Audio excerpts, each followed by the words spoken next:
and welcome to this Business Case for Land Rights webinar. This is the second in a three-part series of webinars. The first we held in the fall with Hershey's and Ecom Trading regarding our partnership with them in Ghana to strengthen the land rights of their suppliers and to assist in cocoa farm rehabilitation. The third webinar will be held April 5th, and I'll talk about that shortly. I'm your moderator, Sarah Lowry. I'm an economist and public-private finance specialist in USAID Washington, and I work in our Office of Land and Urban. We are really thrilled today to have Larry Riddle and Kate Mathias from Olovo Sugar with us. Our third webinar participant, Felizardo Mogole, unfortunately is having internet connections and won't join, but Larry and Kate, welcome, and thanks very much for joining us. We're also really excited to host this webinar via the USAID family of links. So that includes AgriLinks, Market Links, and Land Links for today's webinar. And thank you all in the audience for joining. So we have a fairly succinct agenda today. First, I'm going to introduce USAID's work on responsible investments generally. Then we're going to introduce our illustrative panelists. And then we'll talk about the pilot that we're implementing with Olovo Sugar, and I'll ask a series of questions to the panelists. And then finally, we'll open up the webinar to audience questions. So definitely make sure to get in any questions that you have. You can do that via the chat box that's connected to the webinar screen itself, or you can also send them in via Twitter. Please use the hashtag #BusinessCaseForLand, and the 4 is a number 4. Okay, so let's get started. So first on the agenda is outlining our office's work on responsible investment. So our Office of Land and Urban works with our USAID missions to understand the local land and resource tenure constraints to achieving really important development goals, like achieving food security, reducing conflict, improving natural resources management, empowering women, and many other really important development goals. We also work with missions to strengthen land and resource rights in participatory, inclusive ways, so everyone, especially the most vulnerable, have critical access to the land and resources that provide them with their homes, food, livelihoods, cultural identity, and other benefits. Given that it is estimated that 70% of land is unregistered in developing countries, this is really challenging, but is also very critical for the poor. Much of our work focuses on modifying or strengthening land laws and policies. We also focus on strengthening land administration systems, and we work with our partners to build local capacity to govern land and resources. We also test or scale up innovative tools or approaches that strengthen people's land and resource rights, such as our mobile applications to secure tenure, or MAST. We also focus on responsible land-based investments, which has a couple of components. First, we launched a brand new investor survey on land rights last year, and the results are now being analyzed, and we will present them in our next webinar in this series on April 5th. Included in the report and the webinar are a couple of really fantastic case studies that dig into the details of how investors engaged with local communities and created projects that respect their land rights and provide benefits both for the communities themselves and for the companies and their shareholders. And second, we are partnering with companies in several projects to achieve shared goals of strengthened land rights for local communities and reduced supply chain and other risks for the private sector. This includes our work with Hershey's and Ecom in Ghana that I previously mentioned, a project in Kenya with the Moringa Partnership, and our collaboration with Olovo Sugar in Mozambique, which is the focus of this webinar. As you may know, Olovo Sugar is Africa's largest sugar producer and is the largest sugar supplier to the Coca-Cola system in Southern Africa. In this pilot, we worked with Olovo and our implementing partners, Indufor North America, Terra Firma, and the Cloudburst Group, to participatorily map the land rights of farmers in several blocks of land near Olovo's Maragra Açúcar plantation in Mozambique. We helped issue documentation for these land rights, and we also worked to develop a transparent grievance mechanism for Olovo. We'll talk more about the pilot in a bit, but for now, I'd like to introduce our panelists. First, we are pleased to have Larry Riddle, who has held a number of senior positions at Alovo Sugar over the past 30 years, and whose current role is Group Corporate and External Affairs Director. And then we also have Kate Mathias, who is the Group Development Consultant at Alovo Sugar, a position she has held for the last 17 years, first based in Tanzania and Malawi, and now in the UK. So Larry and Kate, it would be great if each of you could introduce yourself and also tell us a little bit about why or how land is important in your role at Alovo.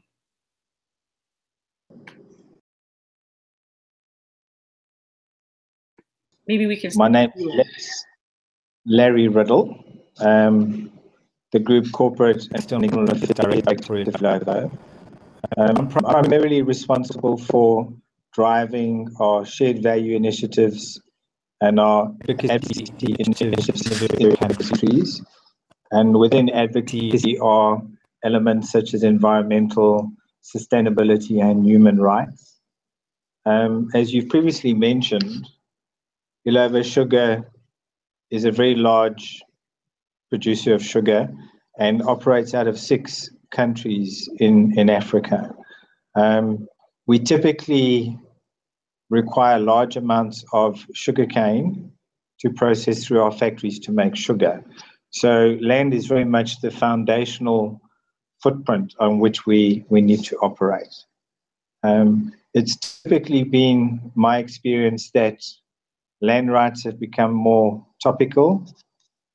We certainly have a lot of interest from NGOs and from multinational companies that would like to understand Alovo's particular stance on land rights and land tenure. As these questions began to grow, we took a decision to take a very strong leadership position in this area, and we published our own land guidelines and a roadmap as to how we saw ourselves traveling along this journey. We've also found, I think, the value of using an outside-in perspective, and therefore we've partnered with international partners, agencies to assist us in better understanding this particular aspect. It's fair to say that the value that we've had from a number of partners, including USAID and Landesa, Indefor, have been really invaluable in helping us understand the need to upskill and capacitate Alovo to readily respond to these challenges.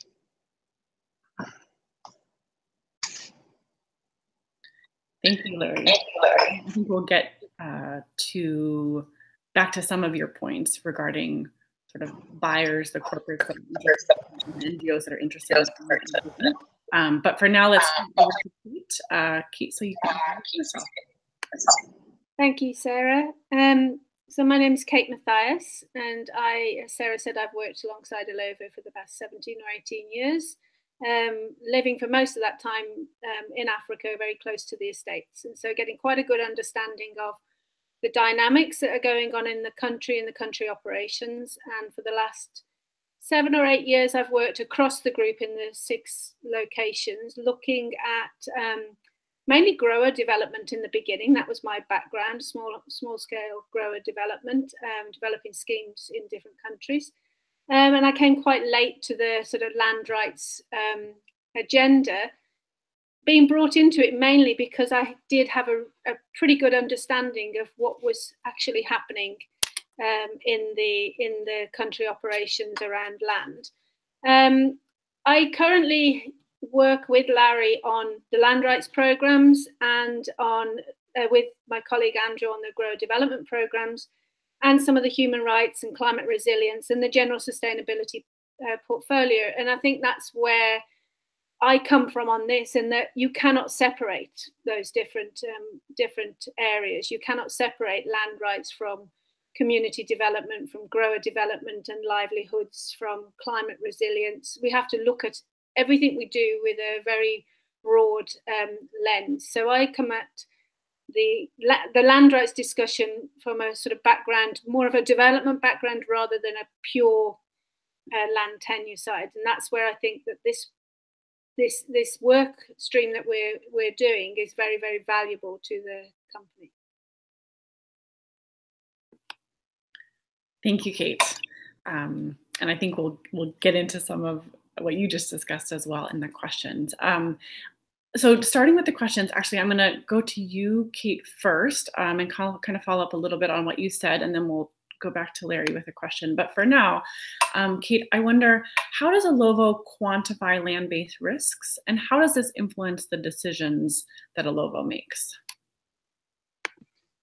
So as Larry, I think, mentioned, Alovo has been around for a very long time, and we have our own land. And we in fact, we procure cane from about 72,000 hectares of our own land, and cane from about 135,000 hectares of growers' land. So land's, very much at the fore of our business, and therefore is listed very high on the sort of risk matrix, because anything that affects the land affects cane supply, and therefore affects the profitability of the business. So, land's very well embedded in the risk matrix, and we have a strong engagement at the company and at group level around risk. But I would quantify it in different ways. And I think that, we have, obviously, there's a reputational risk around land and land rights.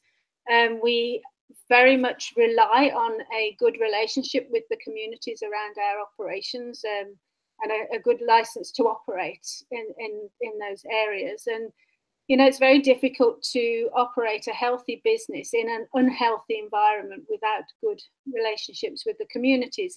And land being so important to people has a massive impact on the relationships that we have with our communities.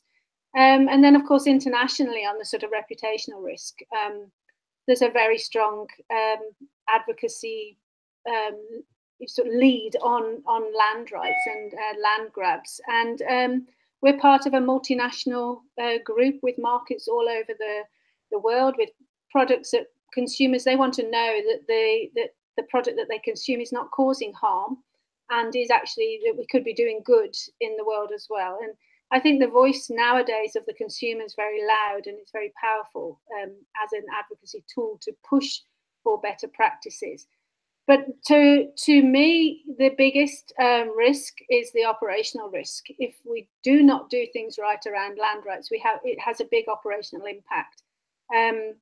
We operate and we live within communities, and because of the nature of sugar, we're generally in sort of vulnerable areas. We're climatically vulnerable areas, socially vulnerable areas, and economically vulnerable areas. So people and communities around are where we source our labour from and where we source our cane from.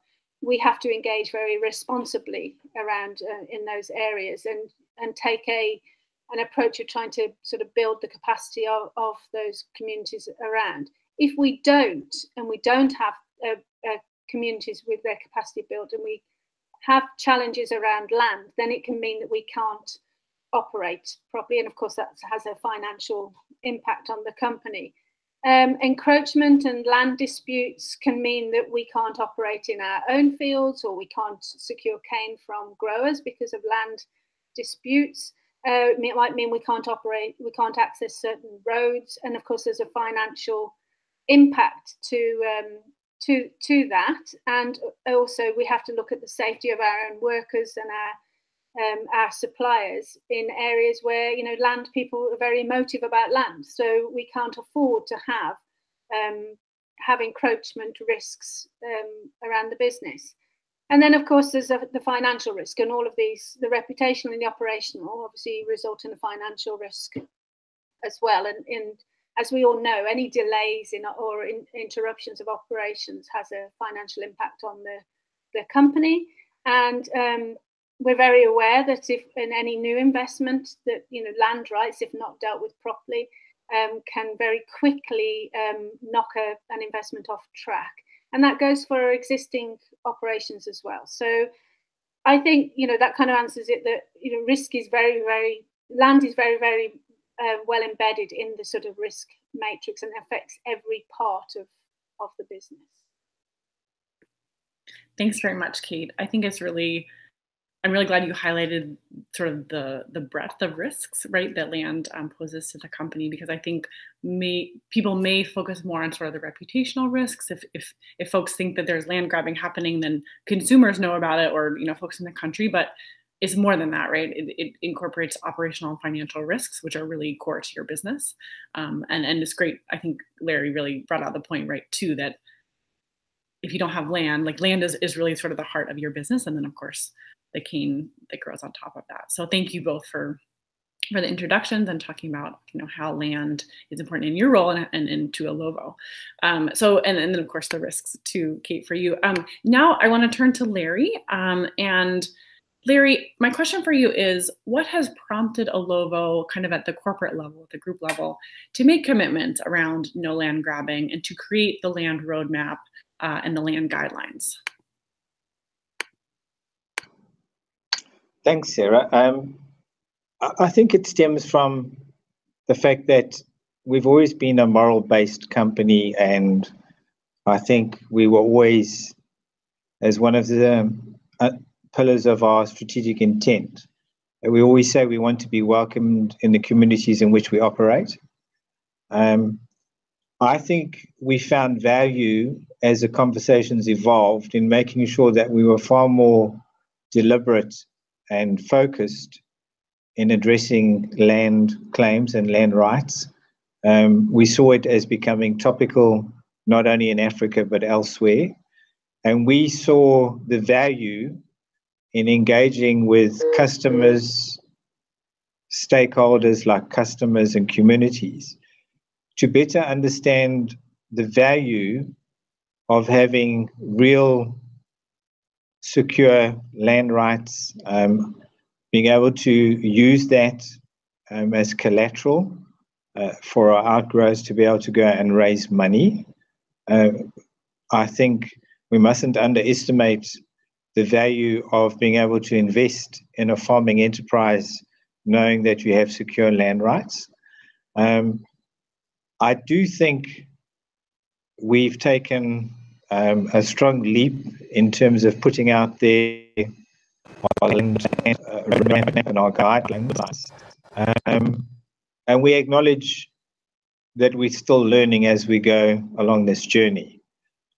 There's no doubt that as we've engaged with external stakeholders, there's various aspects to land tenure and land rights that we see need to strengthen our already existing systems and procedures. I think it's fair to say that Alovo sees the value in investing in the resources and the capacity to deal with these issues. I would be saying we tend to try and apply a holistic approach to engaging with the communities. We've recently relaunched our purpose to look at thriving communities in where we operate. So we want to look at a multifaceted approach to how we deal with those communities and our growers. And one aspect of that is secure land rights and land tenure. I think it's quite an exciting space. It's probably fair to say, due to this engagement that we've had with the various partners that we've worked with, that we've also incorporated this into our assessment of new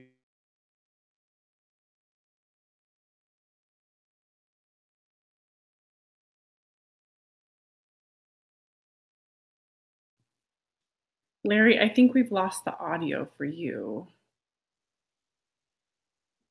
Did you press a button by chance?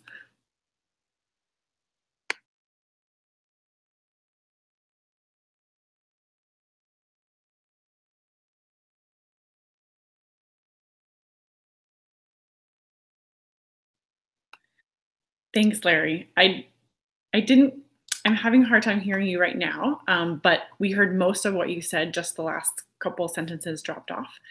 So hopefully Cloudburst can help work to get your audio back. back. Anyway, but we'll continue on with the questions for now. Thanks in general for that response and to give us a sense of how your land roadmap and guidelines are really broader than land, right? But they sort of fit into this overall commitment at the company level to working holistically with your communities and helping them have the right incentives, right? The secure land rights helps them get access to credit and it creates incentives to invest into their land. That's a really important point. Thank you. Okay, so let's turn back to Kate now for our next question, which is good timing since I'm not sure if we can hear Larry. So Kate, at the operations level, sort of, at the ground level, why is secured land tenure for your growers important for the Maragra plantation in Mozambique? Thanks, Sarah. I have taken some comments from Felizardo, and so I'm going to put words into his mouth a little bit for the first part.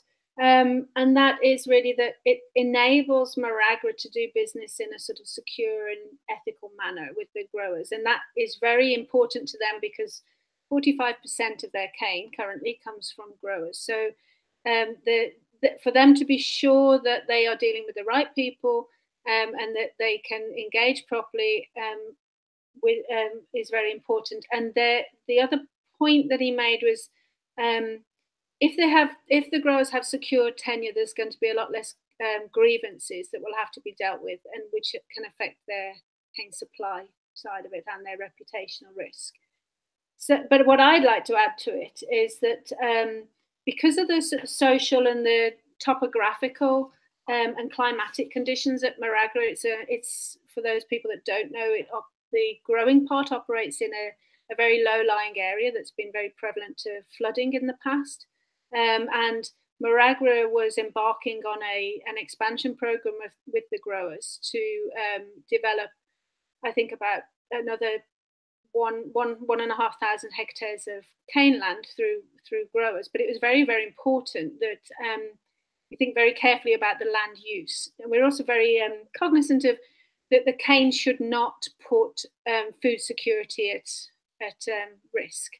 So being able to undertake rather comprehensive land use planning, I think, has been very important. So, and this program has allowed us to get a much better idea of what's out there, who's out there, who owns the land, where is the land, and then to be able to enable the community members themselves to be able to decide whether they want to engage in sugarcane, where they want to engage with sugarcane, where they want to keep their food, and enable us to do a much better sort of land use planning. So this goes a little bit behind the scenes of the land tenure and more about the information that had to be collected to enable them to be able to gain their secure land tenure, which I think is something that we have found so incredibly valuable. Now, the secure land tenure is great for the growers, but that background information for us is also very, very useful. We operate on cane supply agreements to each of the growers, and we need to know from growers rather accurate estimates at the beginning, in the middle, and as the season goes on, of the sort of cane supply we can expect. And that's always been really, really difficult when people didn't accurately know their land area. People make an estimate of it. And you can end up, we've got cases, not necessarily in Mozambique, but in other countries where you're 150, 200% out on the estimate because people's land area is not as big or is bigger than they originally thought. So for us to know the exact areas and for the growers to know their exact areas, it helps them to be able to procure the right inputs or the right amounts of inputs for the area that they've got. It helps us to have an accurate understanding of the potential cane supply and makes the business run a lot smoother and makes the growers' businesses themselves, their businesses run a lot smoother. And on the sort of the sustainability side of it, we increasingly have to prove more what the traceability of the cane supply, of the sugar in the cane supply, and this makes it an awful lot easier. And as Felizardo had said, it makes us more sure of our ethical stance in our stance in an ethical supply chain, that we can prove that we are dealing with the rightful owners, and we can do as much as possible to mitigate against any kind of land grab.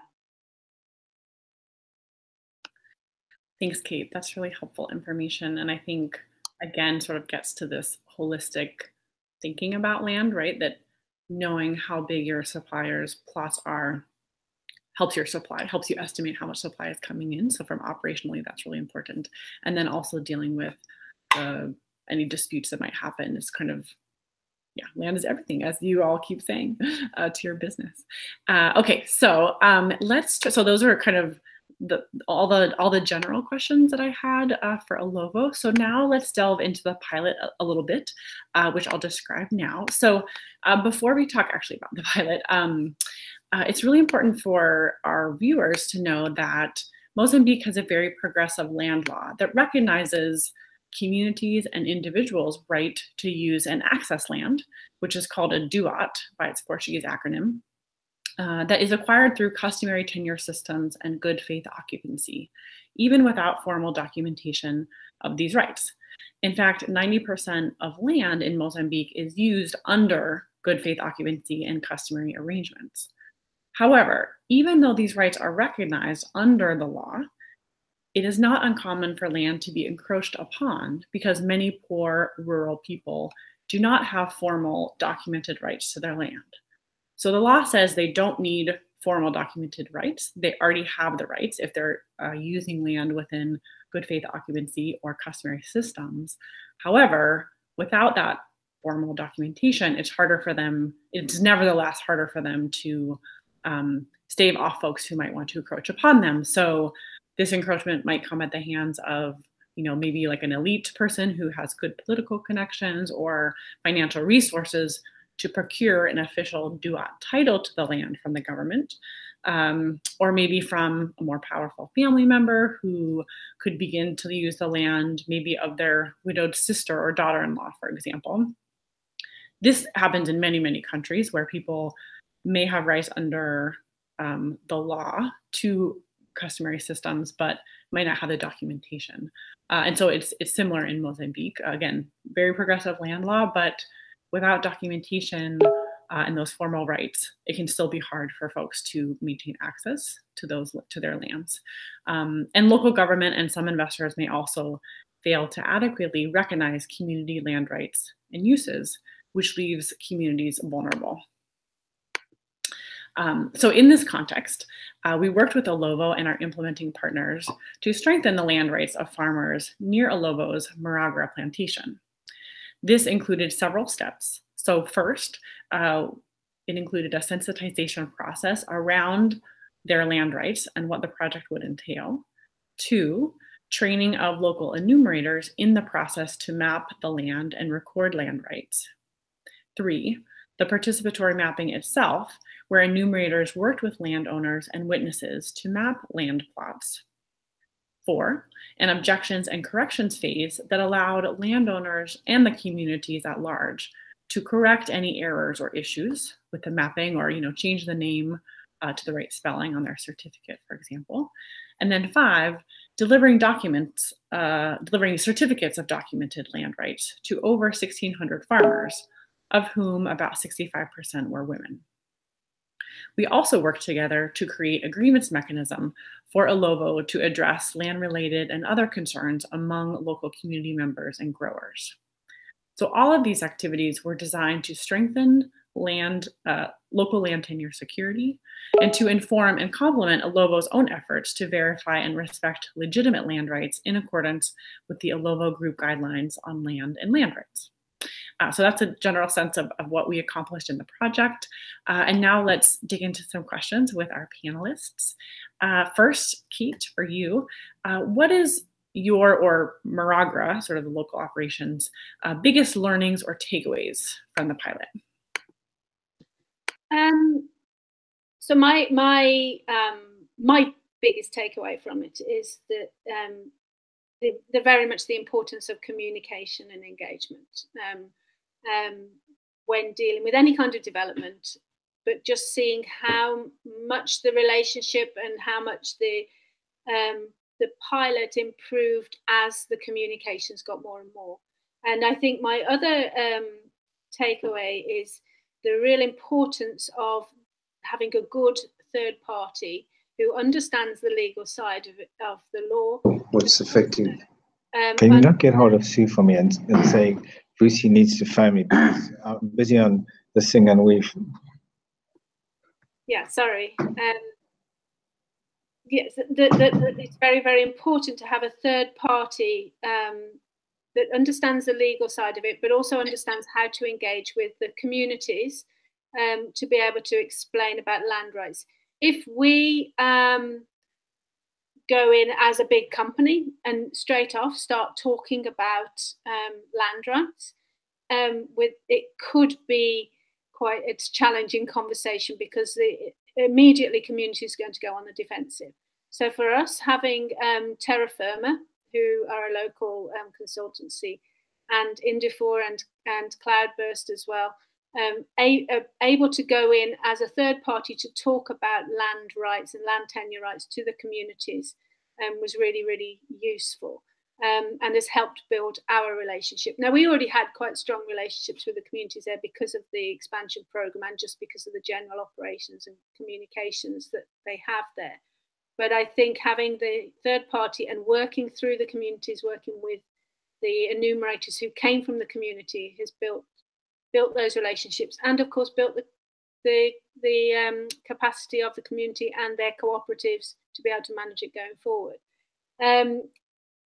There's also one of the learnings that's come away from this is the real understanding of the need to protect the rights of any minority groups within our grower supply chain, because of the risk that I think Larry pointed out, that any kind of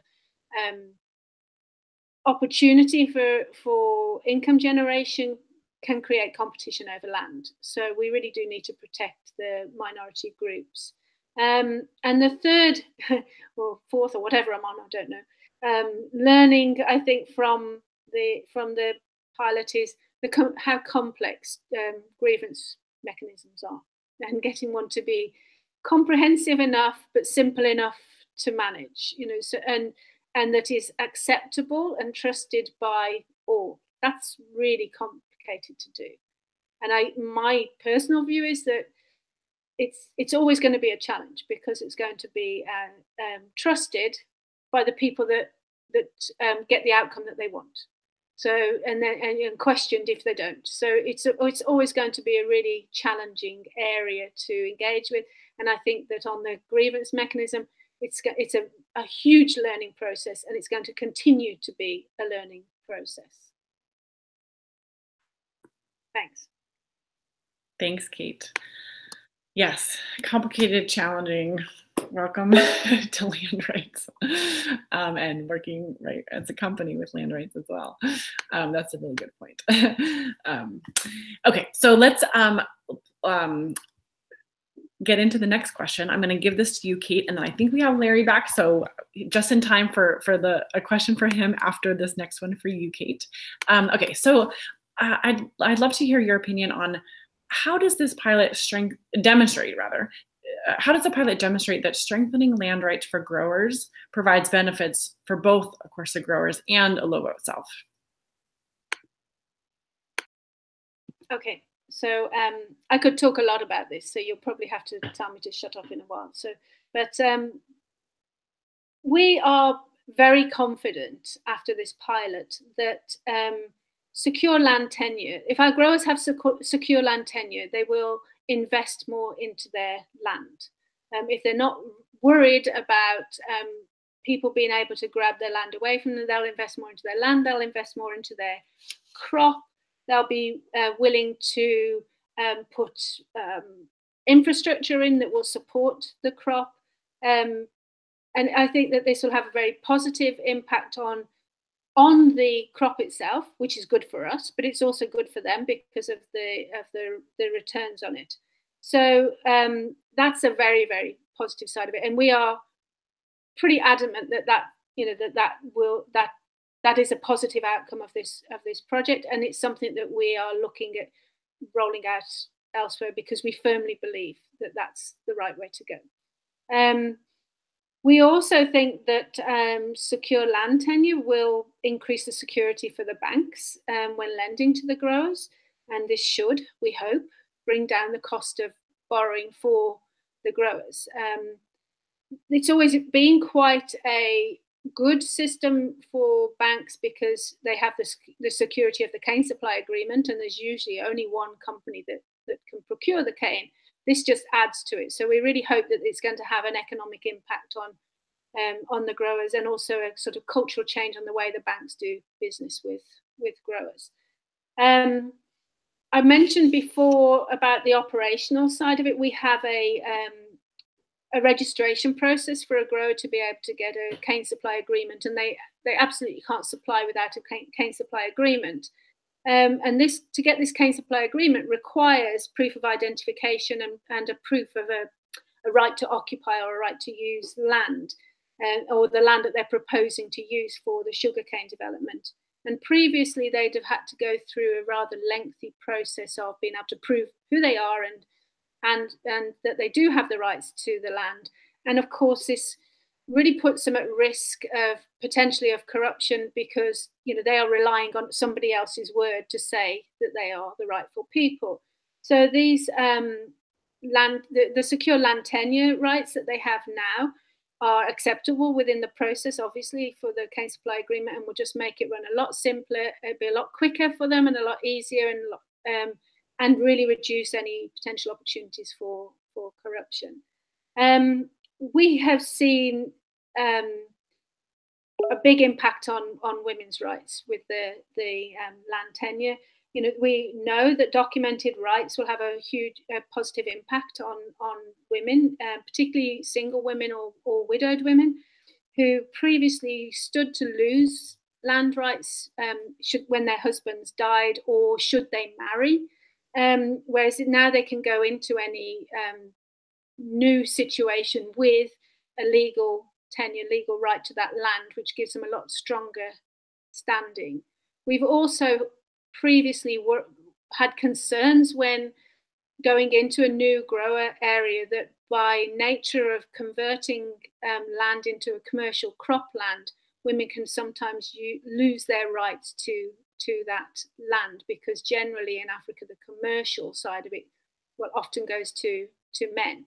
And with this process and them having their secure rights, it just strengthens their position to maintain control over land.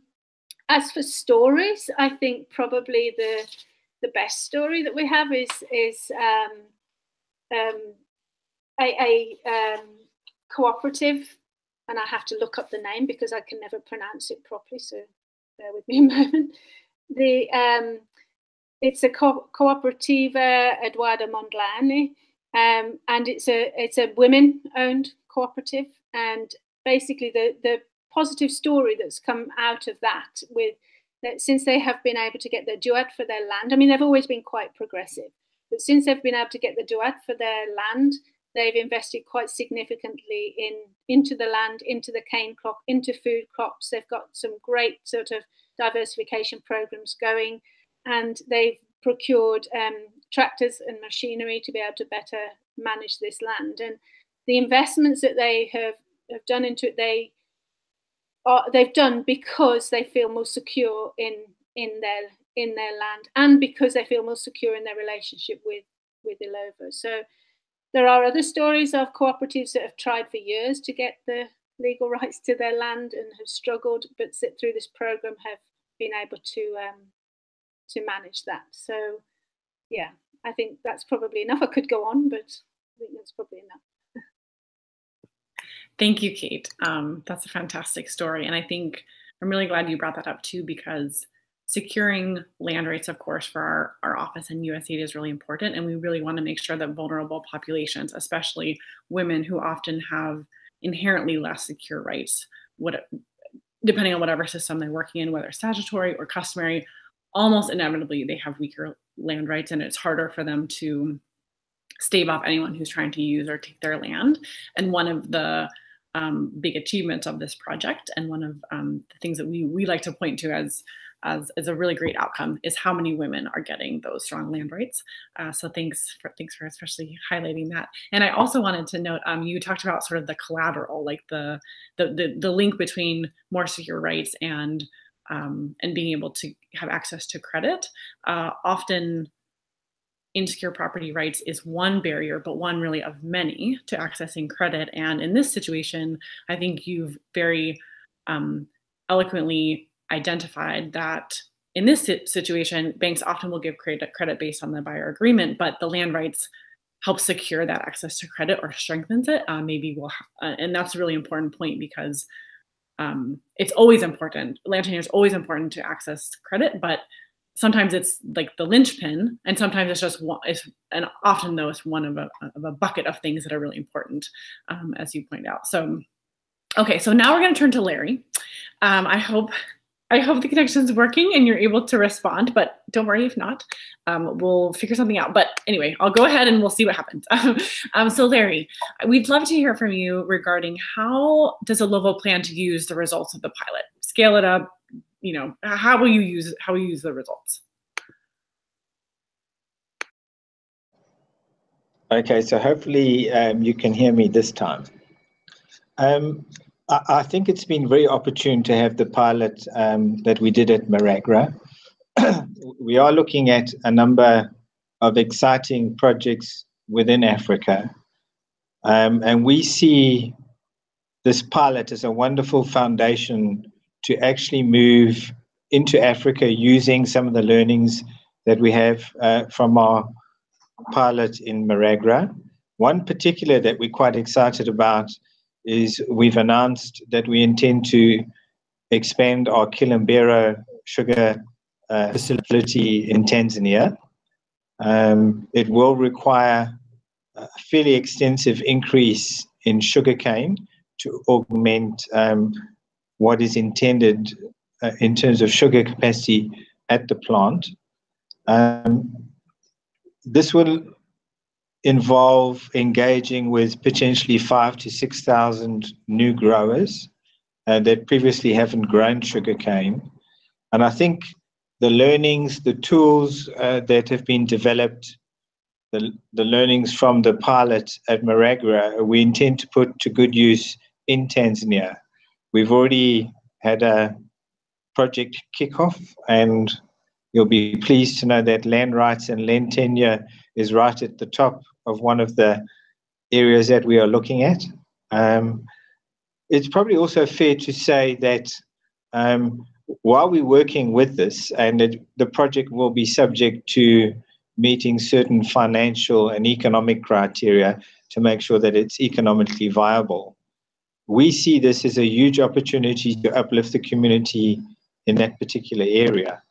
At the moment, as you know, a lot of the operations that Alovo operates out of are deep rural areas, and those communities typically rely on agriculture, and sugarcane tends to be one of the biggest crops in terms of reliable ongoing income. Sugarcane does provide a ready market for that particular crop, and it's quite exciting in terms of what we might be able to do in Tanzania. I'd also be saying that we intend to obviously take these learnings into our other operations as well, like Malawi and in Zambia. Each of the countries has its own unique land challenges. And at this stage, everything that we learn from Maragra and from others, we try and incorporate into our policies and our guidelines going forward. Sarah, could I just add in something there? Sure. One of the things, with regards to what Larry was talking about in Tanzania, is that we've struggled in Tanzania for years to try and get consolidated land or areas of land where growers will grow together, because it's just not really an attractive thing for the Tanzanians at the moment. And I wonder sometimes if that is because people are worried about how it would affect their land rights to their land if they join their land to others. So it will be interesting to see whether looking at secure land tenure rights might help us be able to work with the growers to have more economies of scale with their growing. At the moment, they tend to operate, 1 hectare here, 1 hectare there, and all split up, and we don't have a good sugarcane. You need a good area of sugarcane to really make it economically viable. But where we've struggled before to get sort of block farms going, and I've often wondered if it is because of the land tenure side of it. So it'd be interesting to see whether that having secure land tenure could help change the way that the farmers grow, and change the way that they relate to each other with land as well. Thanks to you both. And actually, a kind of a quick follow-up question on that. I wonder if it would be helpful to actually bring a couple of the cooperative or association leaders to Tanzania to sort of talk about how it's done in Mozambique. I mean, many of the associations were actually created to help individuals, right, join a group and actually make sure that their land rights were somehow better protected as a part of that association. And so I wonder if that could be an interesting model or way to sort of communicate that to your growers in Tanzania as an example, so that they can sort of get a, and talk to the association heads, right, to get a sense from folks on the ground. How is this actually working? Is it working well? What are the issues and that sort of thing? I think it would, and with the basis of doing an expansion around land rights, and land use planning, I think it would help. And certainly we've learned over the time that demonstrating and getting farmers to talk to farmers has a lot more impact than us talking to farmers, and being able to show things. So whether you take a farmer from Mozambique or an association leader from Mozambique to Tanzania, or vice versa, where they can see the physical developments in Mozambique, is it will be a good discussion point, I think. And maybe I could just add to what Kate has talked about. Is I do think that the farming associations in Tanzania are receptive to listening and learning about best practice. We did take some of the growers to go and show them the benefits associated with block farming in Swaziland, and how you can gain economies of scale and be far more sustainable and profitable if you farm collectively rather than in each individual little farm unit. And I think combining that exposure that they've been given to the exposure now on land tenure rights in Mozambique, maybe we can bridge together the best of both worlds, where they can see the value of land rights, the value of large-scale block farming for the benefit of the community as a whole, and we might get a far better outcome than if we hadn't done this work. Maybe it's time to have a farmer land rights conference, as opposed to a company's land rights conference. That's a great idea. That's a very good suggestion. Look what we can accomplish in a webinar. Great new ideas. Okay, so we're just 11 minutes away from the hour, and we have lots of questions coming in. So let's see if we can address one or two of them at least. And then for the viewers, any questions that we don't get to, we will try to attempt most of them in sort of a question and answer blog or sort of email that we'll send out to anyone who participated in the webinar. So if your question does not get answered, don't despair. We'll likely address it in writing and send it out to you along with the recording of this webinar. Okay, so this question is for you, Kate, although it's probably Larry could answer it as well, but let's give it to Kate first. Okay, so there is a lot of work being done by the private sector in terms of ensuring that labor abuses, child labor, and labor exploitation is being addressed in supply chains.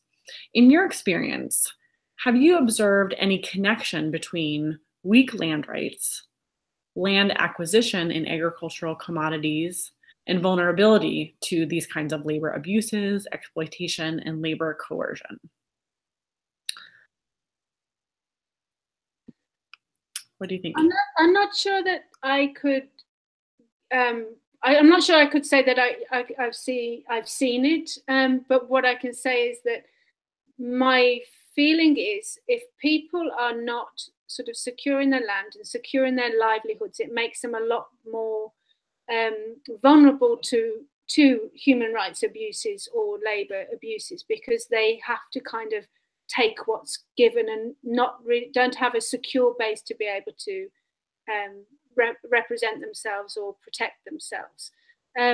I think that there's some great work going on around human rights programs and labour-based programs within companies, and there are equally some great programs going on with land rights as well. But I think the land rights with the companies doesn't get quite as much coverage as the human rights side, because it doesn't affect as many companies as the human rights and labour-based programs do. So I would say I think that there is probably a very strong correlation to it, but because those same people are vulnerable with their land rights as they are with their own human rights as well. Okay, thanks, Kate. That makes a lot of sense. Okay, so the next question, which Larry or Kate, whoever wants to answer this, jump in. The question is, how is Maragra ensuring that the sustainability of the project learnings, how are you ensuring the sustainability of the project learnings among your growers or, associations, cooperatives? I'll take that one. Well, the program was implemented through the Growers Cooperative and is being maintained by the Growers Cooperative, and they have some ongoing support from Terra Firma as well. So Maragra is a member of, or a member of that cooperative as well. It's very much a joint venture with the growers, but the cooperative itself is managing the ongoing management of the land rights programs with the growers and with the ongoing learnings. It's up to us to take then the learnings from this particular program and share to our other sites. And we have a strong internal network with our other grower managers. We all meet up once a year, but we also have an online community where we share learnings from different programs that we're doing.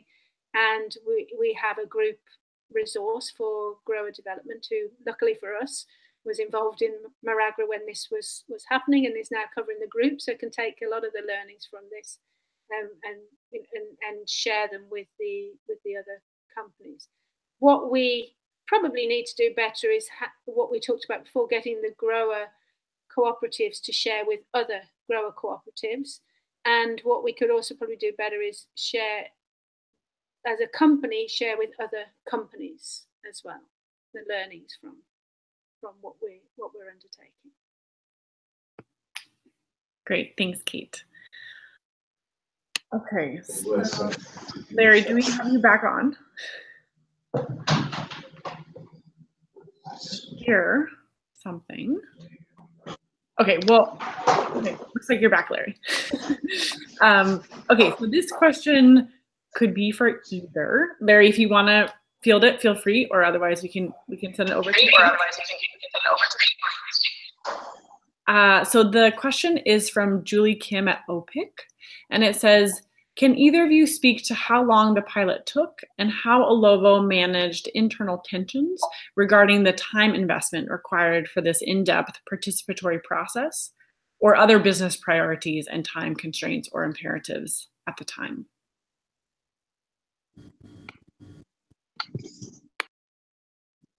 I'll start with on the operation. Respond at an exec level with the timing side. So it's always a challenge when you have people whose job it is to just get cane in and processed and make sugar, and we can never lose sight of the fact that we're actually there to make sugar. But what we have to look at is that getting this right and implementing programs like this is going to enable us to be able to make sugar for longer and hopefully more efficiently. So it's selling that point and selling the business case of doing some kind of this type of intervention, selling the business case to the people that are going to implement it, and actually the rest of the company as well. We were lucky in that a lot of the participatory work a lot of it was underway because we were doing this expansion program, and we had a project team in place for the expansion program. We'd already established the cooperative, so that some of the members of the leadership of the cooperative could assist as well.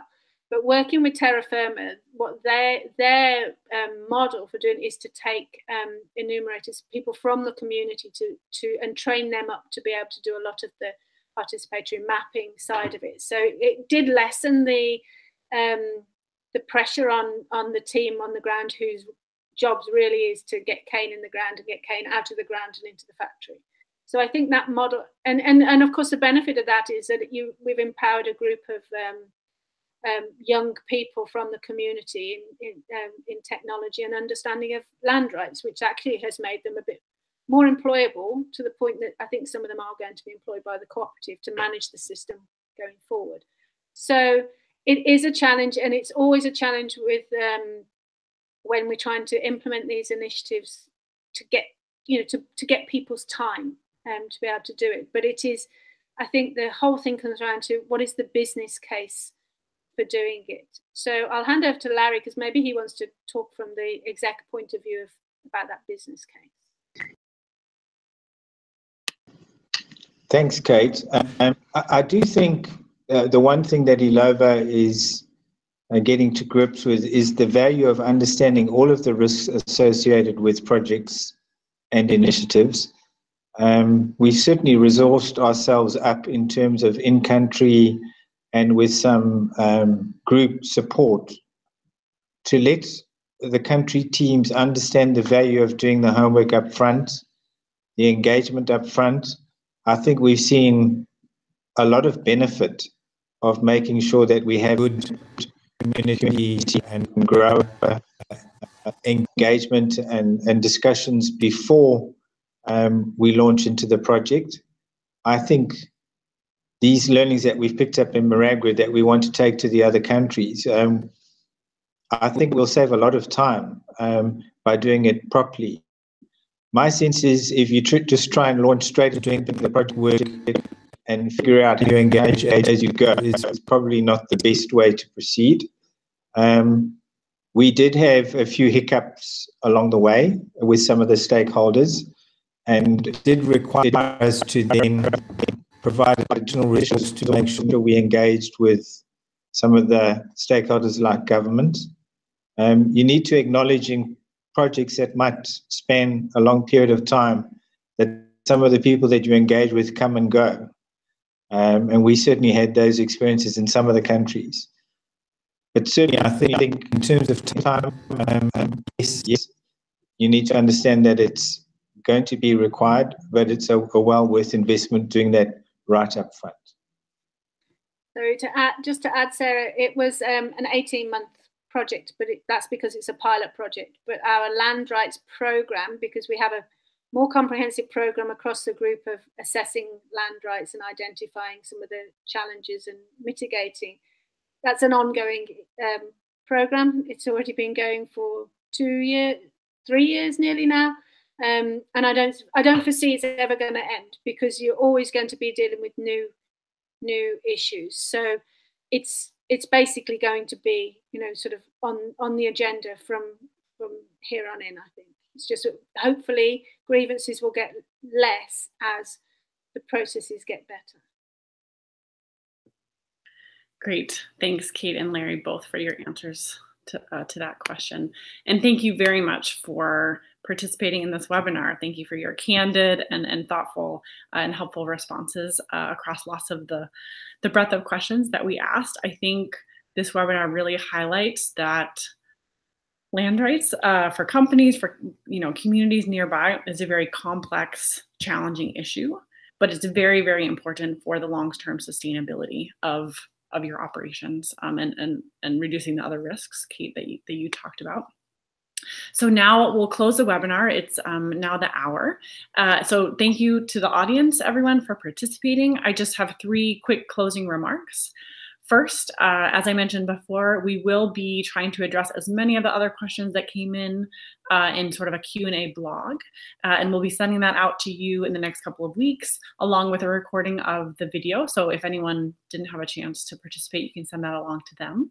Second, on April 5th, we will have that other webinar I mentioned, the third in our 3-part series that will discuss the results of our investor survey, including those fantastic case studies that we've compiled.